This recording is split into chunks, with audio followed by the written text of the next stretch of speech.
मसीह वचन पर चलांगे। हालेलुया। जिंदा खुदा आपका धन्यवाद करते हैं पिता, आज के दिन के लिए, सुबह समय के लिए, और मेरे खुदावंद राजा सुबह से लेकर अब तक संभाला मेरे पिता।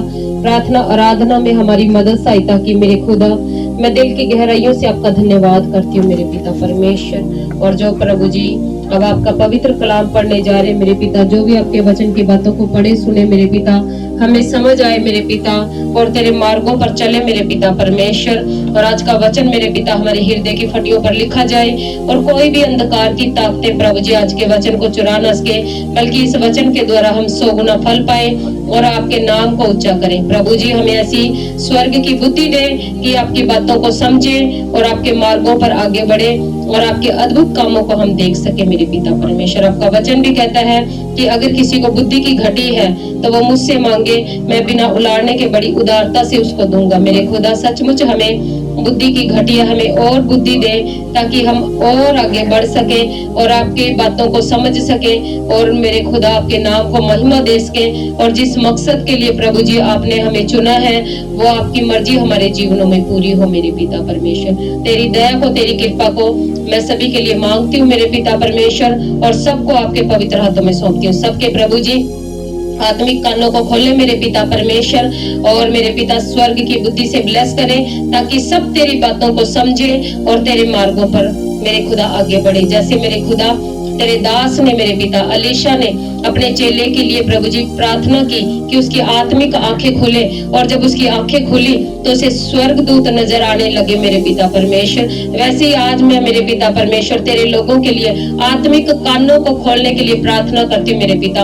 इनके आत्मिक कान खुले मेरे पिता, ये तेरी आवाज को सुने मेरे खुदावंद राजा, और तेरी आवाज को सुनकर मेरे पिता तेरे मार्गों पर आगे बढ़े मेरे पिता। ये तेरी ही आवाज को सुने मेरे पिता और तेरे चलाए चले मेरे पिता, ताकि तेरी मर्जी पूरी हो।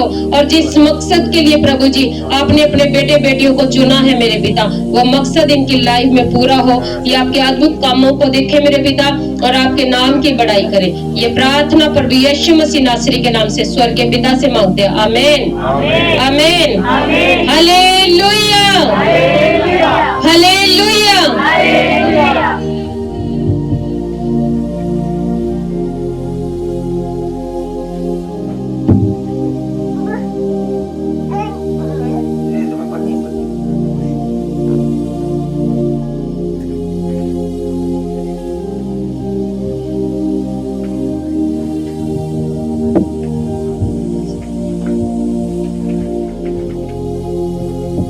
हालेलुया।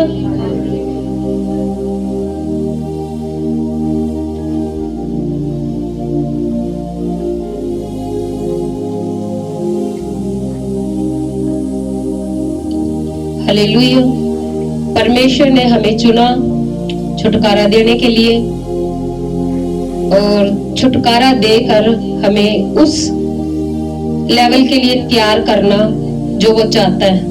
हर माँ बाप की इच्छा होती है कि उसका बेटा बेटी सफल हो। हालेलुया। है कोई माँ बाप जो कहे कि हमारे बच्चे सफल ना हो? बाइबल में एक जगह लिखा नए नियम में कि जब तुम बुरे होकर अपने बच्चों को अच्छी चीजें देना चाहते हो, तो मैं तुम्हारा स्वर्ग का पिता होकर तुम्हें अच्छी वस्तुएं क्यों ना दूंगा। तो स्वर्ग के पिता की ये इच्छा है कि वो अपने बेटे बेटियों को क्या करे? सफल करे और अच्छी वस्तुओं से ब्लेस करे। Hallelujah hallelujah. पर मैं एक बात बताना चाहूंगी कि बाइबल में लिखा है कि जब आदम ने पाप किया और पाप के कारण परमेश्वर से दूरी हो गई, तो कुछ अच्छी वस्तुएं उससे दूर हो गई। कुछ अच्छी वस्तुएं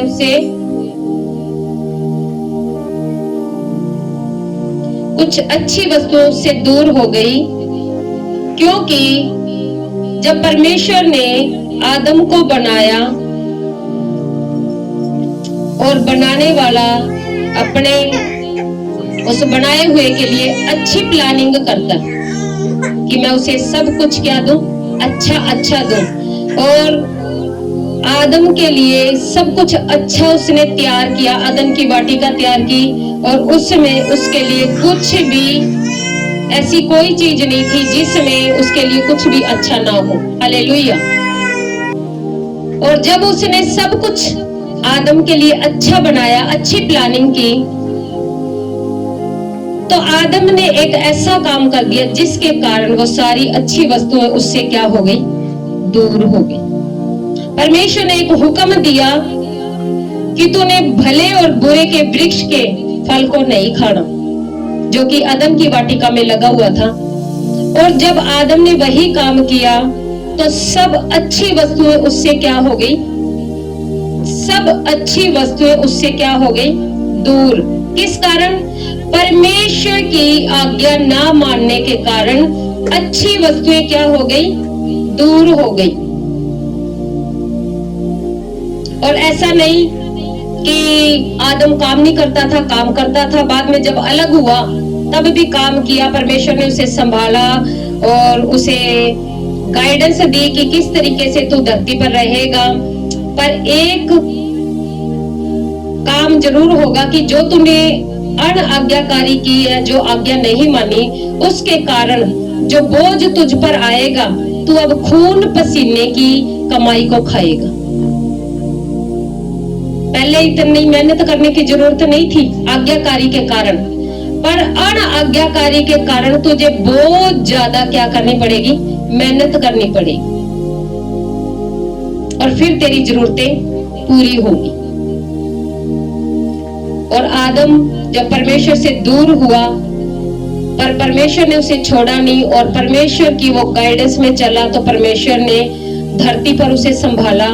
और उसके बाद जब बुरी आत्माओं ने, इब्लिस ने उसके जीवनों में फिर काम किया, फिर धरती को भ्रष्ट किया, तो परमेश्वर ने फिर नूह के समय पर उस दुनिया का नाश किया कि यहाँ पर अब कोई पाप ना रहे, कोई अनाज्ञाकारी ना रहे। पर नूह एक धर्मी परिवार था। धर्मी परिवार होने के बावजूद भी शैतान कहीं ना कहीं उन लोगों में काम कर देता है, जिसके कारण फिर बुराई आ जाती है। हालेलुया। परमेश्वर ने टाइम टू टाइम कुछ ना कुछ योजनाएं बनाई, जिससे उस योजना के द्वारा इंसान हर पाप बुराई से दूर रहे। क्यों? क्योंकि असफलता का कारण, बरकत ना पाने का कारण, बीमारियों का कारण, चिंताओं का कारण, परेशानियों का कारण सिर्फ एक है, वो है पाप। और पाप क्या है? परमेश्वर की आज्ञा ना मानना ही पाप है। और जब इंसान पाप करता है तो सफलता उससे दूर हो जाती है, अच्छी चीजें उससे क्या हो जाती है, दूर हो जाती है। सफलता उससे दूर हो जाती है, बरकत उससे दूर हो जाती है, चंगाई उससे दूर हो जाती है। हर वो चीज जो हमारे आत्मा को और शरीर को सुकून दे, हर वो चीज अनाज्ञाकारी के कारण क्या हो जाती है, दूर हो जाती है। पर परमेश्वर नहीं चाहता कि हम उन चीजों से दूर रहे, क्योंकि वो वफादार परमेश्वर है, अपने बच्चों को, बनाने वालों को छोड़ता नहीं। हर टाइम पर वो कोई ना कोई हमारे लिए योजना बनाता है और हमारे लिए मार्गों को खोलता है कि उसके द्वारा हम उस बरकत को, उस अच्छी वस्तुओं को देखें और परमेश्वर की महिमा करें। हालेलुया। और आज भी उसकी यही प्लानिंग है कि आज भी हम उसके द्वारा क्या पाए, बरकत पाए। यहाँ पर ऐसा कोई भी नहीं होगा कि जिसके जीवन में, जिसकी सोचों में ऐसा कोई काम नहीं है जिसके द्वारा वो डिस्टर्ब ना हो। कोई ना कोई, कई बार छोटी बातें हमें ज्यादा डिस्टर्ब कर देती है और कई बार बड़ी बातें हमें क्या कर देती है, डिस्टर्ब कर देती है। पर परमेश्वर कहता तू अपनी सारी चिंता को मुझ पर डाल दे, मुझे तेरा ध्यान है। सुबह मेरे माइंड में एक चिंता चल रही थी और मैंने प्रभु को एक बात कही जो कि वचन में लिखी है कि अपनी सारी चिंता को उस पर डाल दे, उसको तुम्हारा ध्यान है। और जब मुझे ये वचन याद आया तो मैंने प्रभु को कहा कि प्रभु, मैं सब कुछ जानती हूँ, पर ये मेरे अंदर जो चिंता का प्रेशर है, प्रभु ये चिंता का प्रेशर भी मैं दूर नहीं कर सकती। अब मुझे सब कुछ पता है कि क्या कहना क्या नहीं। मैं ये चिंता भी तुझ पर डालती हूँ क्योंकि तुझको मेरा ध्यान है। और ये वर्डिंग बोलते प्रभु ने मुझे गाइड कर दिया उस चिंता के लिए, और मैं आनंदित तो होगी। मैं क्या प्रभु थैंक यू। जब तक हम चिंता प्रभु को देंगे नहीं, वो गाइड करेगा ही नहीं। जब तक चिंता खुद लेके बैठे रहेंगे, हम खुद ही आइडियाज लगाते रहेंगे, क्या करें क्या करें क्या करें।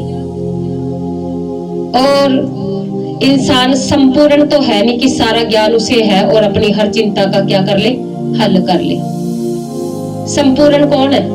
परमेश्वर, सर्वव्यापी सर्वशक्तिमान संपूर्ण परमेश्वर, यहोवा परमेश्वर। और जिसने एक योजना बनाई, अपने इकलौते पुत्र यीशु मसीह को भेजा, जिसके द्वारा हम उद्धार पाए, छुटकारा पाए चिंताओं से, परेशानियों से, और हर उस अच्छी चीज का आनंद उठाए जो परमेश्वर हमें देना चाहता है। जो आदम के टाइम पर उसने अदन की वाटिका तैयार की थी जिसमें किसी भी चीज की घटी नहीं थी, और वही परमेश्वर आज भी चाहता है कि हमें किसी भी चीज की घटी ना दे। हालेलुया। क्योंकि हमें तो पता ही नहीं था पापों से छुटकारा कैसे होगा, पर परमेश्वर को पता है कि पापों से कैसे छुटकारा होगा। उसने योजना बनाकर उस काम को पूरा किया, और आज जब तक हम उसके पास नहीं आते तब तक तो वो पूरी योजना बनाता है कि हम उसके पास आ जाएं, और जब हम उसके पास आ जाते हैं फिर वो हमें बढ़ाना शुरू कर देता है। हालेलुया। क्या करता है? बढ़ाना शुरू कर देता है, और बढ़ाने के लिए वो हमें गाइडेंस देना शुरू कर देता है। क्योंकि परमेश्वर का एक वचन कहता है यूहन्ना की अंजील में कि जो टहनी मुझ में लगी रहती है वो बहुतायत से फलती है। कैसे? बहुतायत से। थोड़े फल नहीं लगेंगे उसमें, बहुतायत से लगेंगे, बहुत ज्यादा उसमें फल लगेंगे। और आज जो हम उस फलवंत करने वाले परमेश्वर से जुड़े हैं, तो ये हो ही नहीं सकता कि जब हम उसके साथ जुड़े और हम फलवंत ना हो। अगर कोई फलवंत नहीं हो रहा तो घटी परमेश्वर में तो है नहीं, इंसान में हो सकती है कि वो क्या फॉलो करता है, कौन सी बात की सुनता है, कौन सी बात पूरी करता है, कौन सी नहीं करता। ये हमने अपने ऊपर ध्यान देना है। कई बार दो व्यक्तियों के अगर कोई मिसअंडरस्टैंडिंग हो जाए तो हम सोचते हैं इसकी नहीं, शायद इसकी गलती होगी, इसकी नहीं तो उसकी गलती होगी। पर अगर परमेश्वर और मनुष्य की बात आए तो गलती किसमें निकलेगी? मनुष्य में निकलेगी, क्योंकि वो संपूर्ण नहीं है, वो संपूर्ण नहीं है। और आज हमारे सामने जिसका स्टैंडर्ड है वो परमेश्वर है। और अब हम किसी भी हाल में ये नहीं कह सकते कि हमारे अंदर तो कमी नहीं, उसी के अंदर कमी है, क्योंकि उसके स्टैंडर्ड तक तो हम अभी पहुंचे नहीं। अगर पहुंच जाते तो ये मनुष्य के मन में सवाल ही ना उठे कि घटी आ गई। ये सवाल उठने की भी जरूरत नहीं है, क्योंकि जो उसके स्टैंडर्ड में जाएगा उसको घटी आएगी नहीं। बाइबल में जितने भी परमेश्वर के दास हैं, जब उन्होंने परमेश्वर के स्टैंडर्ड को फॉलो करना शुरू किया तो परमेश्वर ने अद्भुत काम उनको दिखाए और उनकी आत्माओं को रिलैक्स किया कि देख मैं क्या कर सकता हूं। हालेलुया। इसलिए ये मनुष्य पर डिपेंड है कि वो उसके किस फील्ड में किस चीज को फॉलो करता है। जिस चीज को हम फॉलो करेंगे उसी फील्ड में हम क्या हो जाएंगे? ऊंचे हो जाएंगे। ये मनुष्य पर डिपेंड है कि वो किस फील्ड में ऊंचा होना चाहता है, कि आत्मिक संतुष्टि में या शारीरिक संतुष्टि में या बाहर की चीजों में संतुष्ट होना चाहता है या सफल होना चाहता है या उच्च स्वर्ग में पहुंचने के लिए तैयारी कर रहा है। वो किस फील्ड में तैयारी कर रहा है? जैसे कि धरती पर कितनी फील्ड है, कोई डॉक्टर बनना चाहता है तो वो एक ही फील्ड में वर्क करता है और वो डॉक्टर बन जाता है, बाकी चीजें नहीं बन सकता। जिस फील्ड में वो वर्क करेगा, जिस फील्ड में वो काम करेगा, उसी फील्ड में वो आगे बढ़ जाएगा। अगर कोई सारी फील्ड पर ध्यान रखेगा, मुझे ये काम भी करना, मुझे ये भी करना, मुझे ये भी करना, मुझे ये भी, तो वो हर फील्ड में उसको बढ़ाएगा। ये इंसान के ऊपर डिपेंड है। पर कई बार इंसान की सोच होती है कि मैं तो सब कुछ करता हूं पर मैं तो बड़ा नहीं। चेक करो अपनी फील्ड को, चेक करो अपने आप को कि मैं क्या करता हूँ, क्या फॉलो करता हूँ, क्या काम करता हूँ और मुझे और क्या करना चाहिए कि मैं इस फील्ड में सफल हो जाऊं। हालेलुया। क्योंकि ये मैं गारंटी के साथ कह सकती हूँ कि जिस परमेश्वर के पीछे हम लगे हैं वो बढ़ाए बिना आपको छोड़ेगा नहीं, ये उसका वादा है। क्योंकि उसने आप ही कहा जो डैडी मेरे अंदर लगेगी बहुतायत से फल लेके आएगी। वो आपको आइडियाज देगा, आपको मार्गों को खोलेगा, आपको बुद्धि देगा कि कैसे तू बहुतायत से फल लेके आएगा। हालेलुया। आज हम जिस वचन पर ध्यान देंगे, थोड़ा सा पढ़ेंगे इस वचन को, यशाया नबी की पुस्तक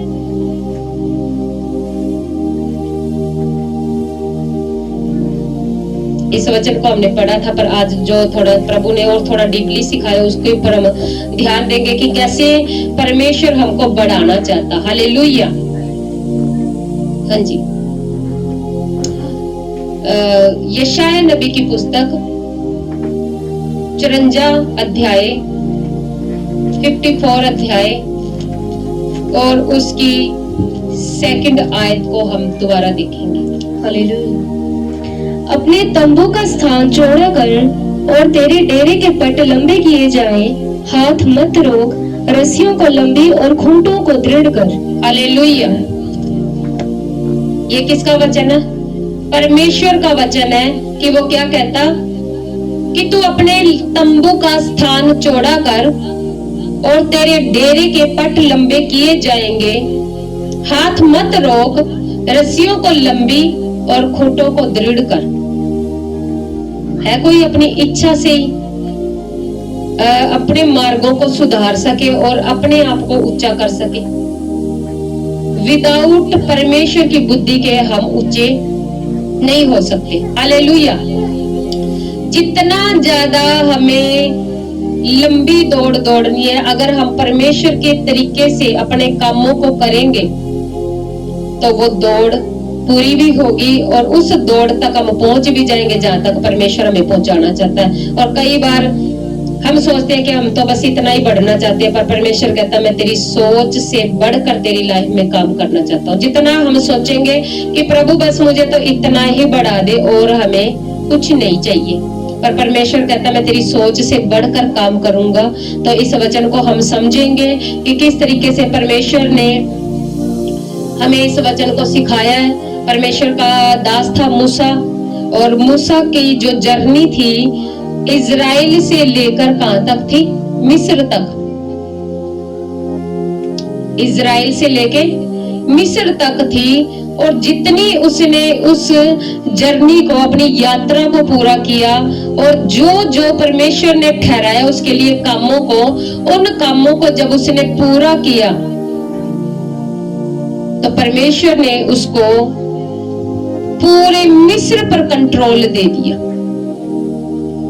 पूरे मिस्र पर कंट्रोल दे दिया। उसका राजा भी उसके सामने ढेर हो गया।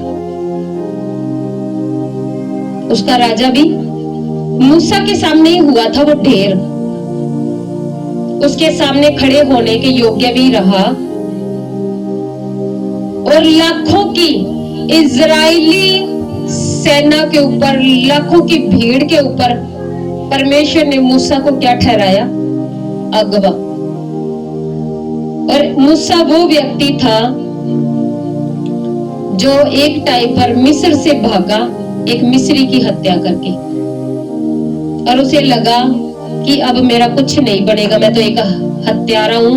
और मिद्यान देश में जाकर वो भेड़ बकरियों को चराने लगा, वहीं पे शादी हुई, वहीं पे रहने लगा। 40 साल तक वो वहां पर रहा, पर उन 40 सालों में परमेश्वर ने उसको छोड़ा नहीं। उन 40 सालों में उसकी आत्मा को वो गाइड करता रहा, सिखाता रहा कि तुझे कैसा जीवन जीना। और एक दिन जब परमेश्वर को लगा कि मूसा उस तरीके से अपने जीवन को जीने लगा जिस तरीके से मैं चाहता हूं, उस दिन उसको दर्शन दिया और दर्शन देकर उसे गाइड किया कि अब तुझे क्या करना है। और पूरे इजराइल पर उसको अगवा ठहराया। सारे इजरायली उसकी मानते थे। इतना उसका ऊंचा लेवल किया, यहाँ तक कि जब यीशु मसीह को क्रूस पर चढ़ाना था, उससे पहले जब प्रभु यीशु मसीह पहाड़ पर प्रार्थना कर रहे थे, उस टाइम एलिया और मूसा भी उसे गाइड करने के लिए आए। कौन आए? एलिया और मूसा, दोनों पर्सन का देखो लेवल, देखो कि वो इस चीज के लिए गाइड करने के लिए आए कि वो समय अब आ चुका कि जिस काम के लिए प्रभु यीशु मसीह को धरती पर भेजा गया वो काम पूरा हो। हालेलुया। और जब वो इतने लोगों की भीड़ का अगवा था, मिस्र पर कंट्रोल दिया कि परमेश्वर ने मूसा की लाइफ में किसी चीज की घटी छोड़ी? बिल्कुल भी नहीं, क्योंकि मूसा के टाइम पर वो कोई भी वर्क नहीं करते। चट्टानों से पानी निकलता था, स्वर्ग से मन्ना बरसता था, कपड़े फटते नहीं थे, जुतियां टूटती। ऐसा हुआ कभी चप्पल डाले और चप्पल टूटे ना? कपड़े डाले और मैले ना हो, और बैठे रहे स्वर्ग से मन्ना आ जाए,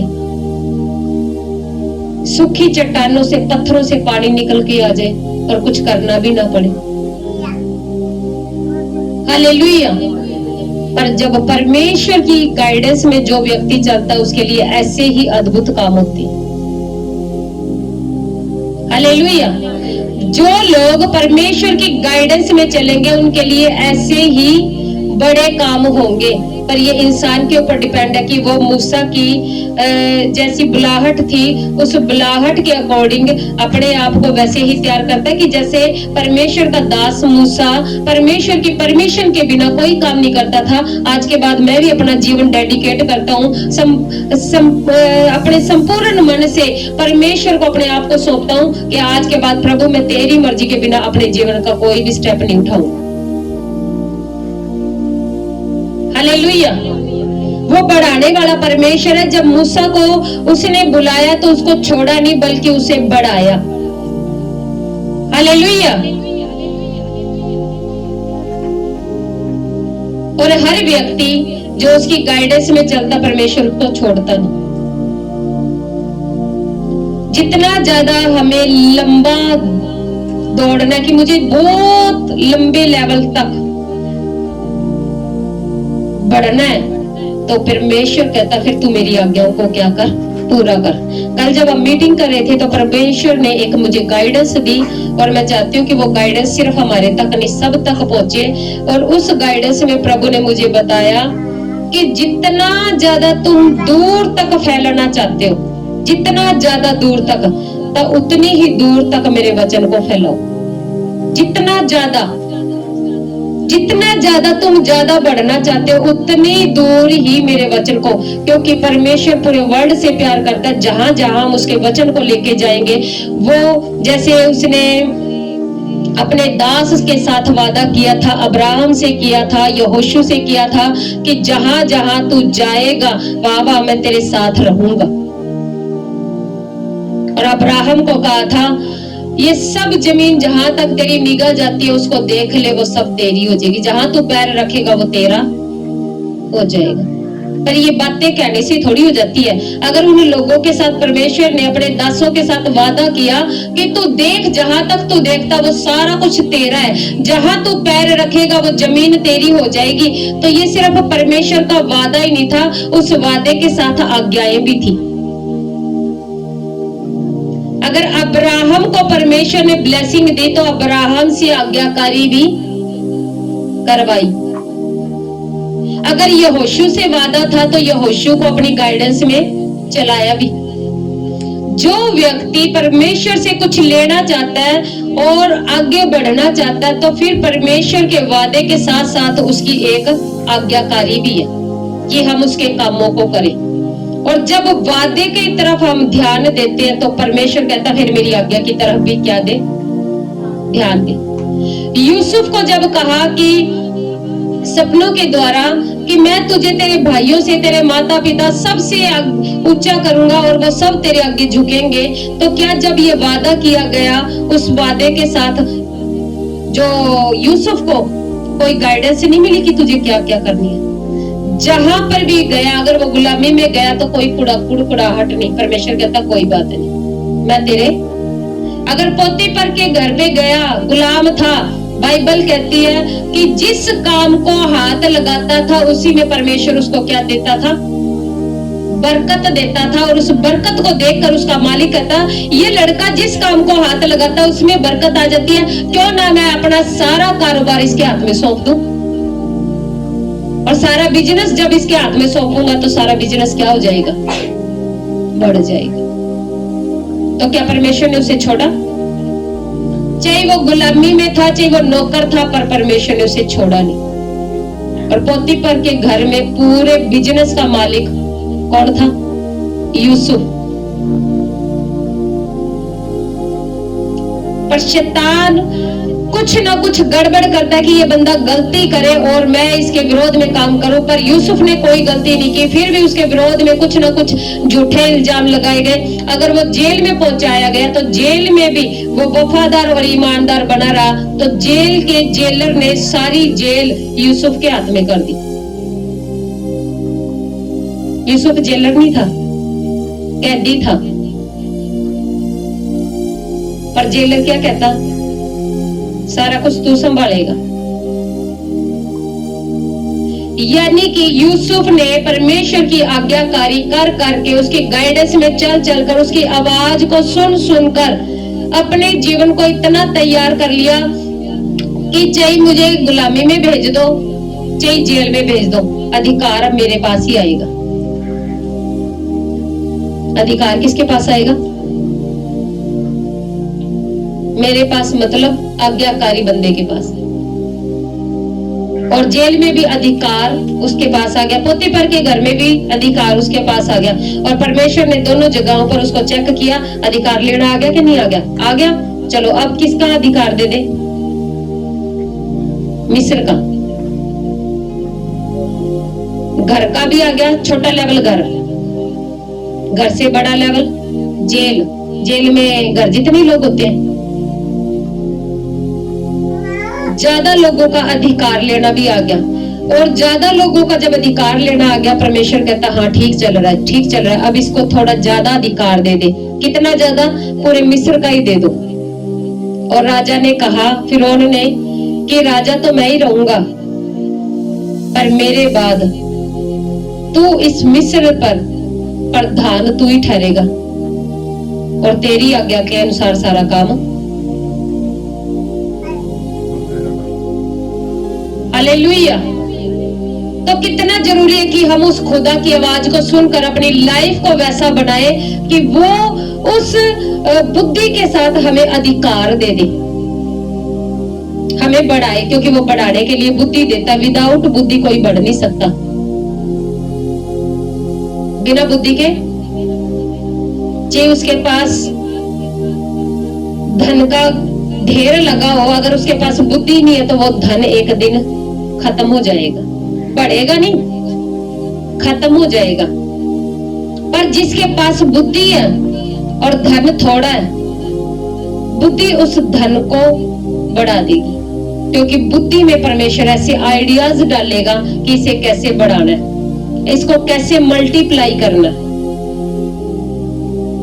बढ़ाने वाला परमेश्वर है। इसलिए कितनी जरूरी है कि उसकी आवाज को हम सुने।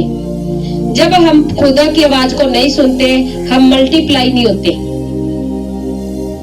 मैं सचमुच कह रही हूँ, आज सुबह मेरे माइंड में एक चिंता चल रही थी और वो बात मैं आज क्लियर नहीं करूंगी, पर जब वो काम हो जाएगा उस दिन मैं वो क्लियर करूंगी। पर आज मैं खुश हूं कि थोड़ी देर पहला सुबह मेरी माइंड में एक चिंता थी, पर मैंने प्रभु को कहा कि प्रभु ये चिंता मुझे बड़ी डिस्टर्ब कर रही है, अब मैं क्या करूं। और जब मुझे वो वचन याद आया कि अपनी सारी चिंता को परमेश्वर पर छोड़ दे, उसे तुम्हारा ध्यान है। और ये वचन मैंने बोला प्रभु के आगे कि प्रभु तेरे वचन में लिखा है कि तू अपनी सारी चिंताओं को मुझ पर छोड़ दे, मुझे तेरा ध्यान है। तो प्रभु मैं भी अपनी जो मेरी आत्मा में जो चिंता चल रही है, उस चिंता को मैं तुझ पर छोड़ती हूँ और मुझे पूरा विश्वास है कि प्रभु तू मेरा ध्यान करता है।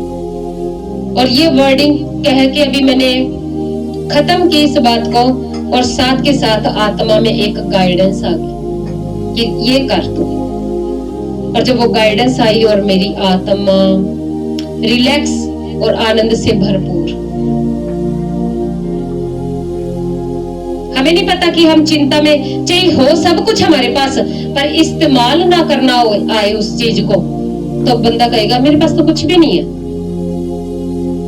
कि बेशक हमारे पास ही पड़ी हो वो चीज, अगर हमें इस्तेमाल नहीं करनी आती वो चीज, तो हमारे लिए वो यूजलेस है। हालेलुया।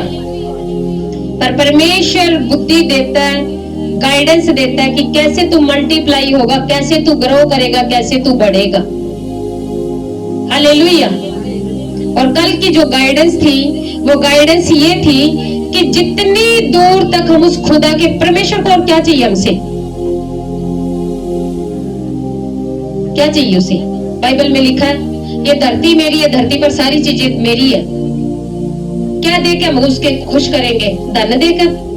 क्या देके खुश करेंगे? वो कहता सारा कुछ तो मेरा ही बनाया हुआ है, जो तुम्हारे अंदर सांसें चल रही है वो भी मेरी दी हुई है, तुम मुझे क्या देके मुझे खुश कर सकते हो? पर परमेश्वर कहता मैं तुम्हें सब कुछ दे सकता हूं अगर तुम मेरे तरीके से चलो।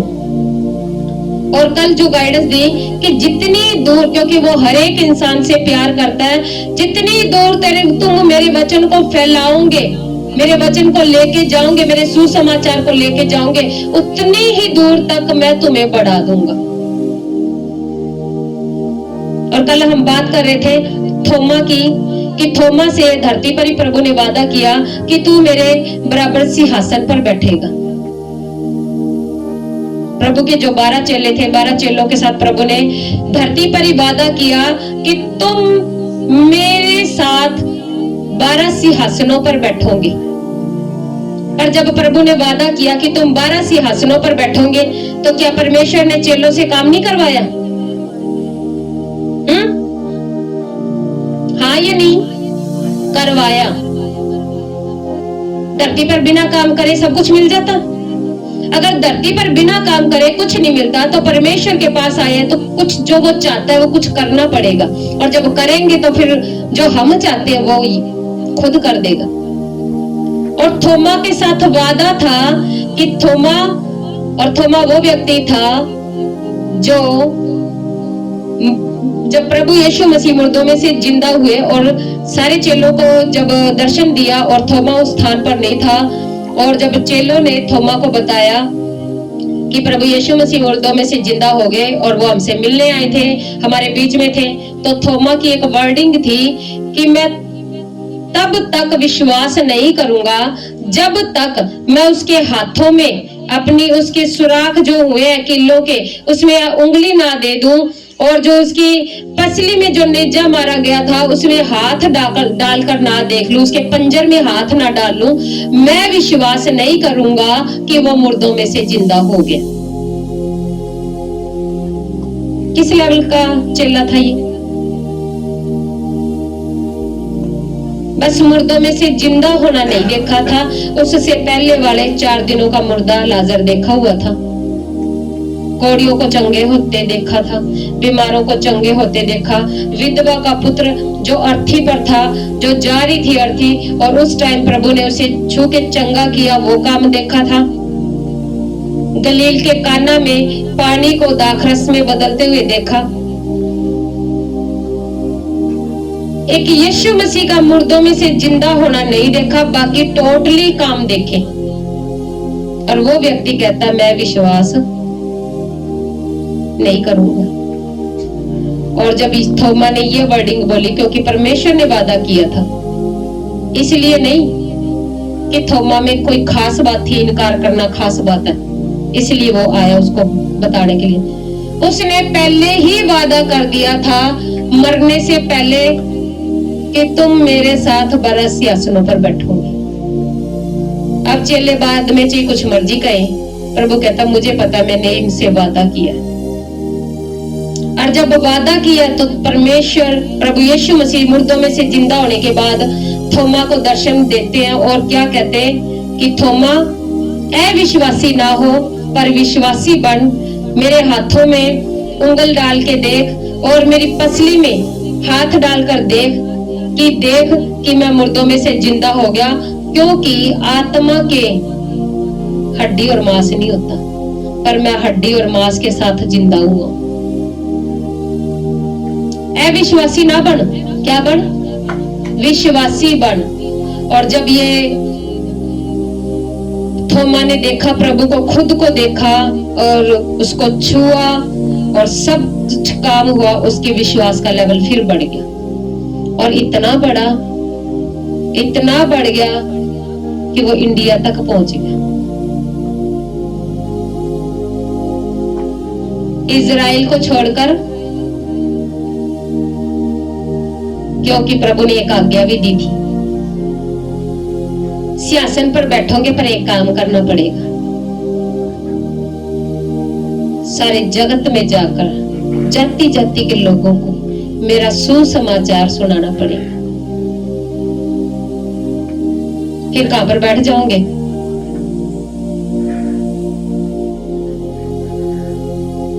और कल यही गाइडेंस थी कि प्रभु कहता जितना दूर तक तुम जाओगे मेरे लोगों के पास मेरे सुसमाचार को लेकर,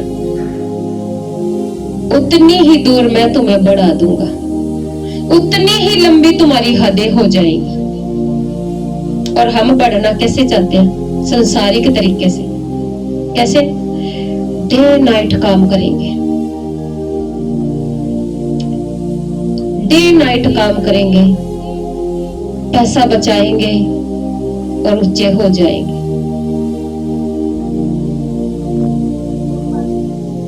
ये वो काम है जो आदम परमेश्वर से जब अलग हुआ और अपनी मेहनत के अनुसार ऊंचा होना चाहता था, पर इंसान जितनी मर्जी मेहनत करे उस लेवल पर ऊंचा नहीं हो सकता जिस लेवल पर ऊंचा वो होना चाहता है। क्यों? क्योंकि अगर विदाउट परमेश्वर वो ऊंचा हो जाएगा तो उसे इतना घमंड आ जाएगा कि मैं सब कुछ कर सकता हूँ।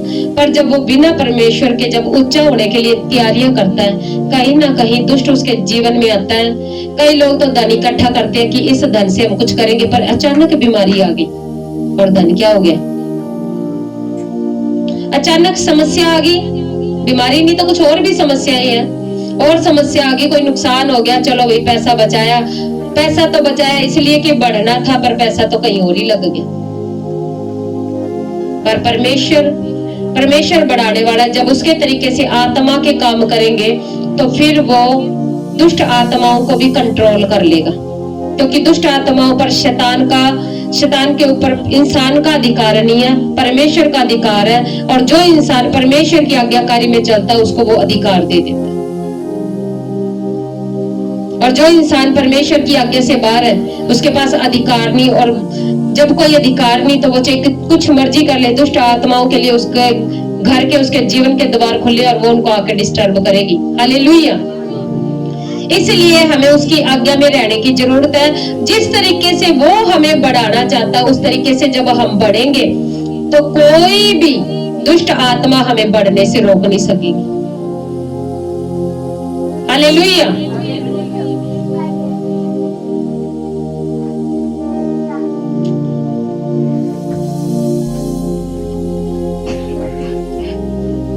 हालेलुया। कहते अपने तंबू का स्थान चौड़ा कर। गाइड कौन करेगा चौड़ा करने के लिए? वो गाइड करेगा अब क्या करना है। और जब गाइड करेगा तो वो जैसे जैसे स्वर्ग का राज्य फैलेगा इंसान के द्वारा, वैसे वैसे उसके जीवन में भी वो काम बढ़ते जाएंगे, वो बरकत बढ़ती जाएगी, घटेगी नहीं। हालेलुया। और तेरे डेरे के पट लंबे किए जाएंगे। डेरे मतलब घर के। और हाथ मत रोक, यानी कि परमेश्वर को कामों को करने के लिए अपने हाथों को मत रोक। जब हाथ नहीं रुकेंगे तो डेरे के पट भी लंबे हुए बिना रहेंगे। हालेलुया। और स्थान, तंबू का जो स्थान है, रहने का जो स्थान है, वो भी चौड़ा हुए बिना रहेगा। आगे लिखा है रस्सियों को लंबी कर और खूंटों को दृढ़ कर। खूंटों यानी कि जो तंबू जब गाड़ते हैं तो उसकी खुटियां ना धरती में मजबूत लगा के ठोक देते हैं कि तंबू जब मींह अंधेरी आए तो वो उखड़े ना, मजबूत खूंटी लगाते हैं। और वो मजबूत खूंटी मैं बताऊं आपको क्या है? परमेश्वर के वचन पर खराई से चलना। बाइबल में ऐसे परमेश्वर के दास है जिनकी खूंटियां इतनी मजबूत थी कि कोई भी तूफान, कोई भी अधिकारी, कोई भी राजा उनको उखाड़ नहीं सका। एक परमेश्वर का दास दानियल था जो राजा के भवन में राजा के पास रहता था और अपनी ईमानदारी और वफादारी के साथ प्रभु की गाइडेंस में उस भवन में रहता था। पर कुछ लोगों ने उसके विरोध में साजिश बनाई और उसके विरोध में जो बातें बनाई और बनाकर उसको क्या कर दिया, फंसा दिया और राजा के द्वारा ही ऐसी आज्ञा डिक्लेयर करवाई कि जो इंसान राजा की मूर्ति को छोड़कर किसी और देवी देवते या अपने परमेश्वर का किसी और का नाम लेगा तो उसे भूखे शेरों की मांद में डाला जाए। पर दानियल जानता था कि जिसकी मैं सेवा करता हूं वो हमें बचाने की ताकत, हमने सिर्फ उसकी सेवा करनी है, उसकी आज्ञा में बने रहना। और दानियल डरा नहीं, वही काम किया जिस काम के लिए मनाई थी। वो कहता भी किसी और की पूजा नहीं करनी, पर दानियल घुटनों के भार बैठा और अपने परमेश्वर को पुकारने लगा। और जब परमेश्वर को पुकारने लगा तब सिपाही आए और उसे पकड़ के ले गए और राजा के सामने लेके गए। राजा, इसने तेरी आज्ञा की उल्लंघना की है, तेरी आज्ञा को पूरा नहीं किया, अब इसको भूखे शेरों के पास डाला जाए। और जब दानियल को डाला गया राजा का मन बेचैन हो गया। क्यों? क्योंकि राजा जानता था कि दानियल एक भला परमेश्वर का बंदा है, ये बुराई नहीं करता। क्योंकि जो इंसान जिसके पास रहता है उसको पता लग जाता है कि ये बंदा किस तरीके का है। और उस टाइम पर क्या हुआ, दानियल ने कहा कि हे राजा, ना तो मैंने तेरे विरोध में काम किया, ना अपने परमेश्वर के विरोध में काम किया, मुझे डर नहीं है, मेरा परमेश्वर बचाने की ताकत रखता है, उसके हाथ में मैंने सब कुछ सौंप दिया।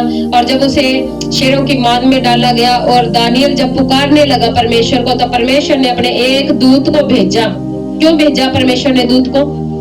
क्योंकि दानियल जिस रीति से अपने जीवन को धरती पर चला रहा था वो जीवन परमेश्वर को पसंद था। जो जीवन परमेश्वर को पसंद आ जाए उस जीवन के लिए परमेश्वर स्वर्ग से स्वर्गदूत भी नीचे भेज देता। और जब स्वर्गदूत आए तो स्वर्गदूतों ने शेरों के मुंह को क्या कर दिया? बंद कर दिया।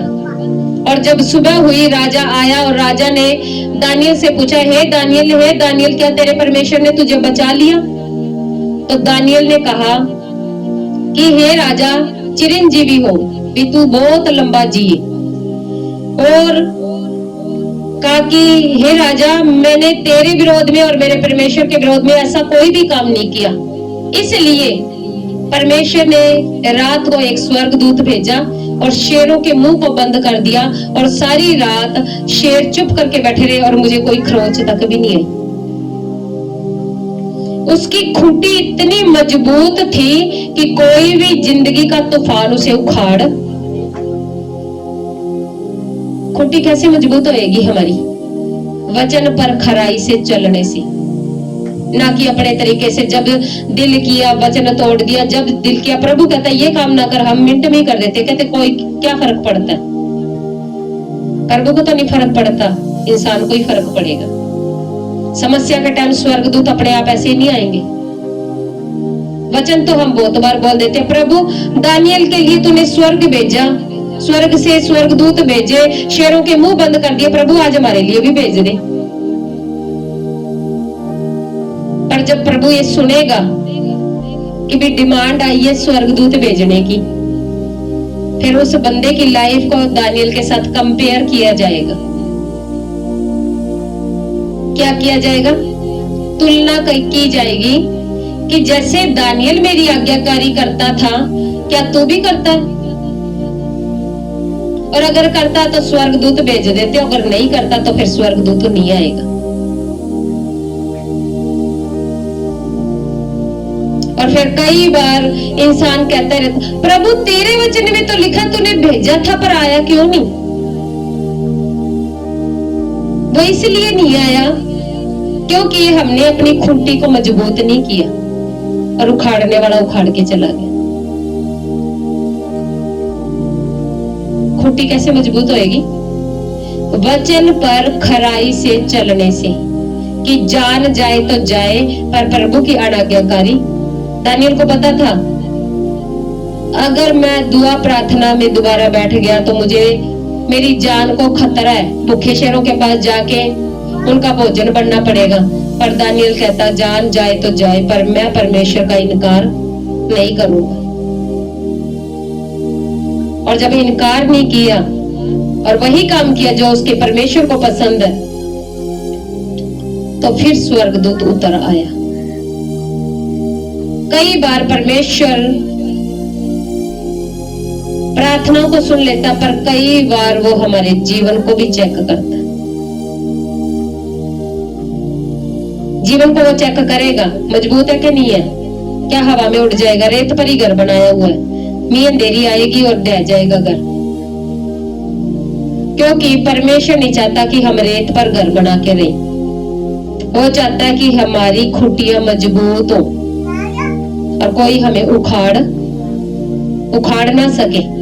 हालेलुया। और उसके लिए वचन पर खराई से चलना पड़ेगा। जैसा सिखाया जाता, जब हम उस तरीके से चलेंगे तो हमारी खुटियां मजबूत हो जाएगी। अगर फैलना चाहते हैं तो दूर दूर तक उसके वचन को फैलाना पड़ेगा जितना हम फैलना चाहते हैं।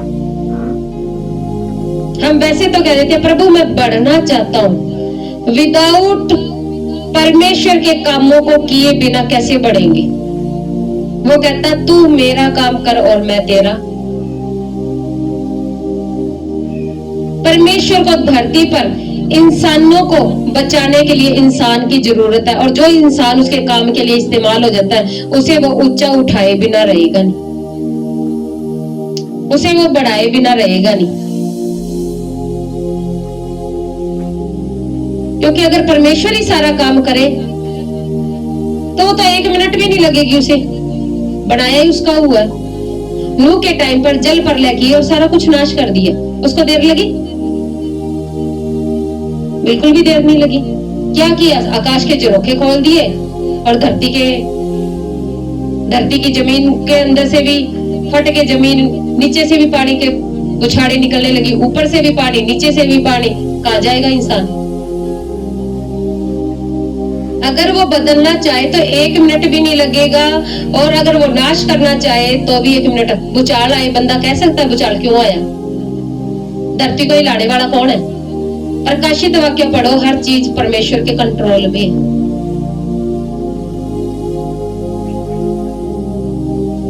पहली तुरही फूंकी जाएगी, ये आपदा आएगी धरती पर, दूसरी फूंकी जाएगी, ये आएगी, तीसरी फूंकी जाएगी, ये आएगी। स्वर्गदूतों ने तुरहियां फूंकनी धरती पे, समस्याएं। पर बचेगा वही जिसकी खूंटी मजबूत। का अर्थ समझ लो, खराई से वचन के ऊपर चलना, कि उस टाइम चाहे कुछ मर्जी हो जाए परमेश्वर अपने बच्चों को निकाल लेगा, बचा लेगा। जैसे सदोम अमोरा का एग्जाम्पल है, सदोम अमोरा सारा नाश हुआ पर लूत बच गया धर्मी होने के कारण। अगर हमारी खुंटियां मजबूत है, धरती पर जितना मर्जी भूचाल आए, कुछ मर्जी आए, वो अपने बंदों को बचा लेगा। नूह को बचा लिया, लूत को बचा लिया, तो वो आज हमें नहीं बचा सकता। हालेलुया।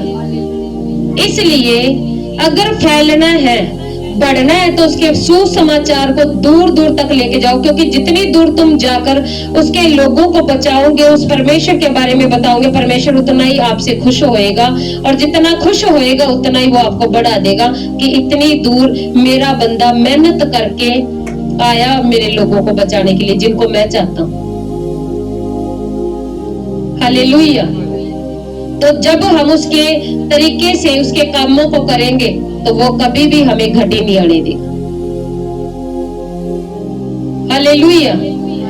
और एक चीज और जो प्रभु ने बताई, कि पहले मैं सवाल पूछूंगी उस चीज के लिए कि ऊंचा कौन होना चाहता है?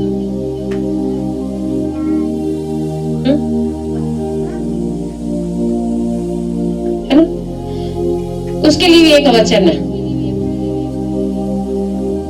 कि जो कोई अपने आप को धरती पर नीचा करेगा, और वो ऊंचा।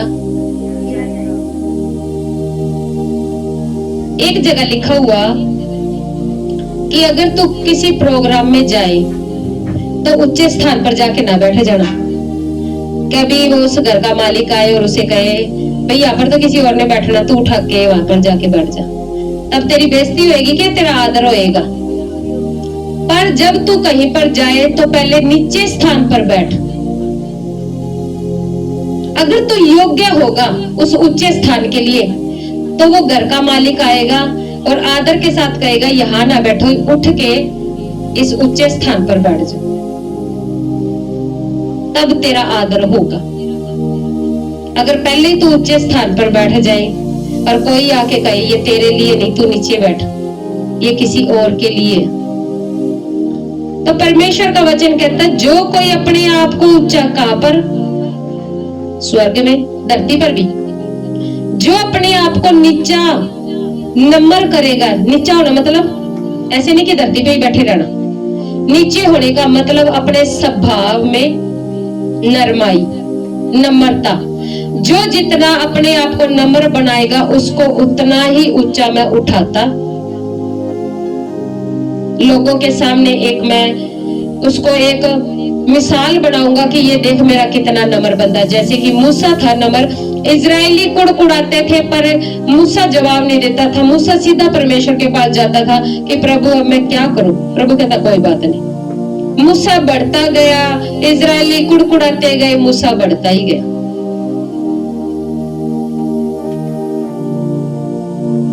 और आज भी ऐसा ही है, जो बढ़ता है ना तो लोग कुड़कुड़ाने लग जाएंगे, विरोध में हो जाएंगे, पर हमें अपने ऊपर ध्यान देना कि मेरा अब इस कुड़कुड़ाहट में काम क्या है। इनकी कुड़कुड़ाहट पर ध्यान नहीं देना, परमेश्वर के पास जाना, पूछना प्रभु क्या करें, फिर वो गाइड करेगा कि इनको जवाब नहीं देना, इनको जवाब तो मैं दूंगा, तेरा जो काम है तू वो कर। विरोध भी होएगा, क्योंकि जब सही रास्ते पे जो इंसान परमेश्वर की गाइडेंस में बढ़ने के लिए, ऊंचा होने के लिए, मजबूत होने के लिए आगे बढ़ेगा तो विरोध भी होगा, कुड़कुड़ाहट भी आएगी, सब कुछ आएगा, पर परमेश्वर कहता सिर्फ तू मेरे ऊपर ही ध्यान दे। दानियल की लाइफ में जब परेशानी आई, दानियल का ध्यान पर कहां पर था? ओनली परमेश्वर। जब परमेश्वर पर ध्यान, भूखे शहर भी बंद हो गए चुप करके। जब शद्रक मेशक अबेदनगो का ध्यान परमेश्वर पर, विरोधियों ने योजनाएं बनाई, कुड़कुड़ाहट की। योजनाएं ऐसी नहीं बनती विरोध में, पहले कुड़कुड़ाहट शुरू होती है। कुड़कुड़ाहट शुरू होते ही बढ़ती बढ़ती बढ़ती वो इतनी इस हाई लेवल पर बढ़ जाती है कि इंसान योजना बना लेता है इस बंदे को खत्म ही कर दे, इसके इस कारण कितनी कुड़कुड़ाहट हो रही है। ये बंदा खत्म हो गया, कुड़कुड़ाहट खत्म हो जाएगी। पर अगर वो बंदा जो परमेश्वर का है और उसका फोकस सिर्फ परमेश्वर है तो कोई भी हालात उसे नाश नहीं कर सकते। और शद्रक मेशक अबेदनगो का ध्यान टोटली परमेश्वर पर था और विरोधियों ने योजना बनाई कि इनको जलते हुए भट्ठे में डाल देंगे। और राजा इतना क्रोधित हुआ जब उसकी आज्ञा ना मानने का उन्होंने कहा, तो राजा कहता 7 गुना सेक बढ़ा दो भट्ठे का। और बाइबल इस बात की गवाह है कि जब उनको भट्ठे में डाला गया तो जो उनको डालने गए वो तो नाश हो गए, और जिनको डाला गया परमेश्वर के लोगों को, और वहां पर परमेश्वर खुद उतर आया। और बाइबल कहती है कि ना तो उनके कपड़ों में जलने की स्मेल आई, ना उनके बाल झुलसे, ना उनके कपड़े झुलसे, और जैसे गए थे वैसे ही वो बाहर आ गए, क्योंकि परमेश्वर का कंट्रोल आग पर है, पानी पर भी है, हर उस चीज पर जो प्रकृति की है, क्योंकि सारी सृष्टि को रचने वाला हमारा परमेश्वर है और सृष्टि की हर चीज पर उसका अधिकार है। बाइबल में पुराने नियम में लिखा भी हुआ है कि शायद दाऊद के भजनों में शायद लिखा हुआ है कि जब तू आग में से होकर जाएगा, आग तुझे जला ना सकेगी, और जब तू पानी में से होकर जाएगा तो पानी तुझे डुबो नहीं सकेगा।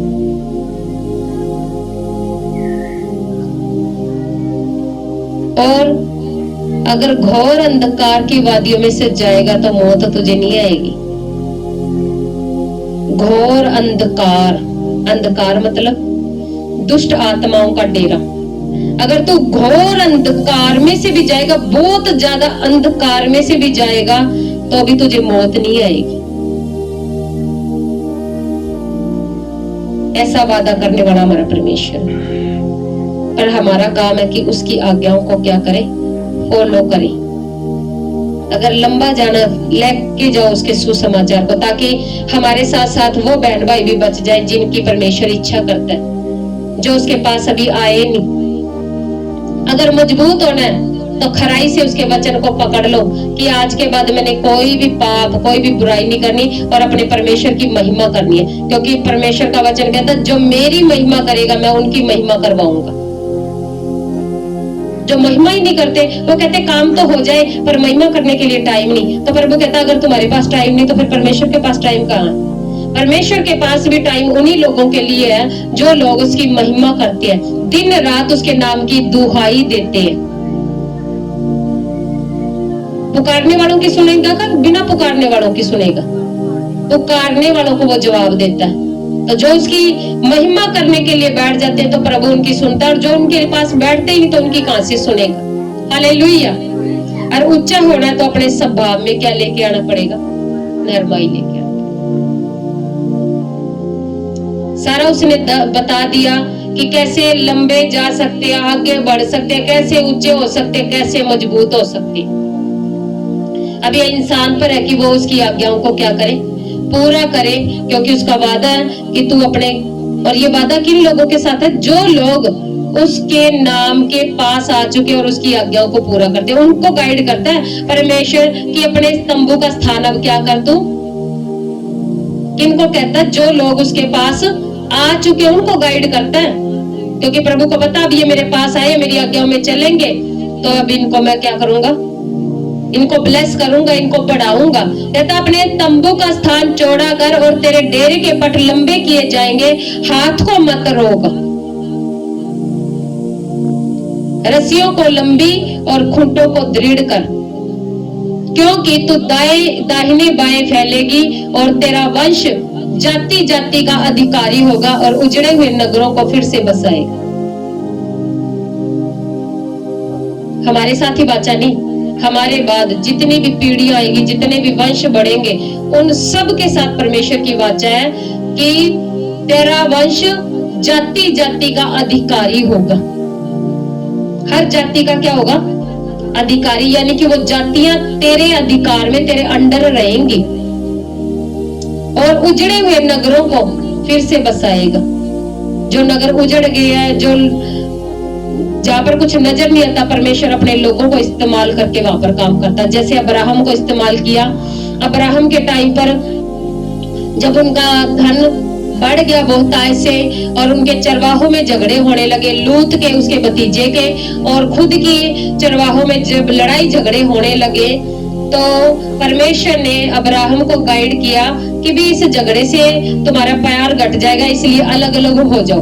दूर रह के अगर प्यार बना रहे तो वो अच्छी बात है। और परमेश्वर ने जब अब्राहम को गाइड किया और अब्राहम ने अपने भतीजे लूत से बात की कि देखो अपने चरवाहों के कारण अपने बीच में झगड़ा होता है, इससे अच्छा तो आप अलग अलग रह ले। अगर तू दाएं जाएगा तो मैं बाएं जाऊंगा, अगर तू बाएं जाएगा तो मैं दाहिनी तरफ चला जाऊंगा। अब ये सारा तेरे सामने, जिधर तू जाएगा उसकी दूसरी तरफ मैं चला जाऊंगा। और लूत ने हरियाली चुनी और अब्राहम को क्या मिला? बंजर जमीन। पर परमेश्वर कहता है इसी बंजर जमीन में मैं तुझे फलवंत करूंगा। और अब्राहम बढ़ता गया, लूत हरियाली के पास जाके भी हरा नहीं रहा, उसे उस हरियाली को छोड़कर भागना पड़ा एक दिन। पर अब्राहम बढ़ता गया। बंजर जमीन में भी परमेश्वर फलवंत करने वाला परमेश्वर। जहाँ बंजर जमीन का मतलब जहाँ कोई आस उम्मीद ना हो इंसान को कि मेरे पास तो कुछ भी नहीं, मैं क्या करूं। प्रभु कहता कोई बात नहीं। यूसुफ कह सकता था कि मैं तो ऊंचा होऊंगा क्योंकि अब तो मुझे खड्डे में डाल दिया, तो कुछ भी नहीं, कपड़े भी उतार लिए। जिसके पास कुछ भी ना हो और गुलाम बन के गया हो, कुछ भी ना, घर की कोई प्रॉपर्टी नहीं, घर का कोई भी सामान उसके पास नहीं, और वो बंदा कहे कि मैं ऊंचा होऊंगा, महान होऊंगा, टोटली अपोजिट काम हुआ उसके साथ। पर वह क्या उम्मीद कर सकता कि मेरे साथ कुछ बड़ा हो जाएगा? अगर परमेश्वर ना हो तो उसके जीवन में कभी भी ये आस उम्मीद आ ही नहीं सकती कि मेरे पास तो अब कुछ है तो है नहीं, ना कोई घर है, ना कोई सामान है, कुछ भी नहीं, मैं ऊंचा कैसे होऊंगा? पर परमेश्वर कहता अगर मैं तेरे साथ हूं तो तू ऊंचा हो जाएगा, और हुआ वो। आज हमारे पास तो फिर भी कुछ है, यूसुफ के पास तो कुछ भी नहीं, जो एक गिफ्ट मिला हुआ था कोट पिता का दिया हुआ, वो भी उतार लिया भाइयों ने, कि कुछ भी चीज इसके पास रहनी नहीं चाहिए, देखते हैं कैसे ऊंचा होएगा। पर वही भाई उसके सामने झुके, अनाज मांगने के लिए, खाने के लिए मांगने गए, और परमेश्वर ने यूसुफ को ऊंचा किया। ये चीज मायने नहीं रखती कि हमारे पास क्या है क्या नहीं। अगर हम उसकी आज्ञा में चलते हैं तो वो हमें ऊंचा करने की ताकत रखता है, हमें बढ़ाने की ताकत रखता है, हमें मजबूत करने की ताकत रखता है। हालेलुया। तो अगर हमें अपनी हदों को बढ़ाना, अपने लेवल को बढ़ाना, ऊंचा होना, मजबूत होना, तो हमें परमेश्वर के इन कामों को करना पड़ेगा। क्योंकि जितने भी लोग ऊंचे हुए बाइबल में, जिनका एग्जाम्पल दिया हुआ, जिनका उदाहरण दिया हुआ है, उन सब ने परमेश्वर की आज्ञाकारी की, उसके कामों को पूरा किया, गवाहियां दी, किसी ने जाके सुसमाचार प्रचार किया, किसी ने अपने जीवन के द्वारा ये मन बना लिया कि आज के बाद मैंने कोई बुराई नहीं करनी, कोई भी कुछ भी नहीं करना। तो जिसने जिस फील्ड में काम किया उसी फील्ड में वो ऊंचा हो गया। आज हमने सीखा सब कुछ है कि लंबी दौड़ दौड़कर हम कैसे बढ़ सकते हैं, ऊंचे कैसे हो सकते हैं, मजबूत कैसे हो सकते हैं। ये इंसान के ऊपर डिपेंड है कि उसने मजबूत बनना, कि आगे बढ़ना या ऊंचा होना। जिस फील्ड में हम काम करेंगे उसी फील्ड में हम बढ़ जाएंगे। पर तरीका उसने सारा बता दिया। हालेलुया। प्रभु अपने वचन के सुने जाने पर सबको बरकत आशीष दे। आमीन आमीन।